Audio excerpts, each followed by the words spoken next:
Okay, I'm going to take a quick tour here of a turbocharged engine and some of the strange plumbing that is involved with it. So there is a cold air inlet that is here behind the headlight. That pipe comes along, runs underneath this air box. Now this would normally have a cover over it, but because I have an open air intake, quote, a cold air intake, it's not really cold air, but I want to hear the intake noise. So it gets fresh air in all through here. It then comes in through here, comes down through the mass airflow sensor, comes through a rigid tube, and this is the inlet of the turbocharger. Now the turbocharger has a heat shield on it. It has some gold foil with other kind of heat wrap around here. That's the oil line that goes underneath. This is a water line that comes from the cooling system. Down underneath there's a return, and then there's another further return that goes back down to the oil pan. So the air gets pulled in here. It's then compressed. It's then sent out through this side inlet and goes down. It goes down through the front of the car, and across the bottom here is the intercooler. Then comes across the intercooler and then travels up a pipe.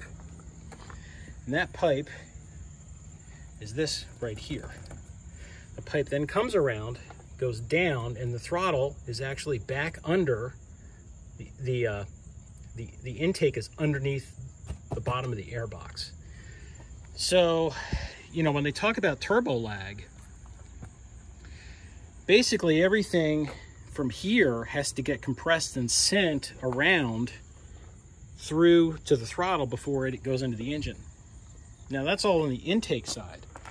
On the exhaust side, this is the exhaust turbine, very hot. The heat shielding's here. You'll notice there's even heat shielding underneath the hood. And that's because the hood scoop is really not for fresh air. It's actually to let heat out when you park the car.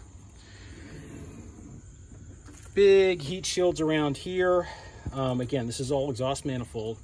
So the exhaust gas comes out the exhaust manifold, goes through the turbine, and then down, and the exhaust pipe goes underneath the center of the car out through to the exhaust. So the plumbing is really pretty, well, it's busy, okay? Positive crankcase ventilation system, what I was talking about in terms of oil ingestion. This pipe right here, this pipe goes back to the valve cover. Underneath this is the PCV valve. It's built into the valve cover. It's annoying, but it's what a lot of modern manufacturers do. Anyway, if the PCV valve fails, what happens is it'll start sucking oil from underneath the cam cover into the intake manifold, and then pressurize it, and then send it through, and then it comes out the exhaust. And when you think you're burning oil, when really you're pulling oil from the PCV. This is, you know, if I open this up here, you look down on the inside there. There's a little camshaft. It's the exhaust cam. Pretty clean in there, actually. The car was 70,000 miles. It's just about whistly clean.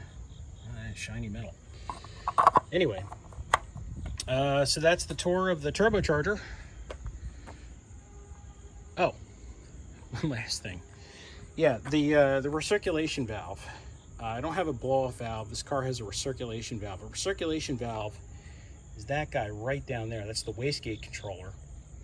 The recirculation valve is down beneath that, and that will take any air that when I close the throttle, it'll just divert the air from this section right back into the intake where it goes back into a loop and makes a boosh sound when I let my foot off the throttle.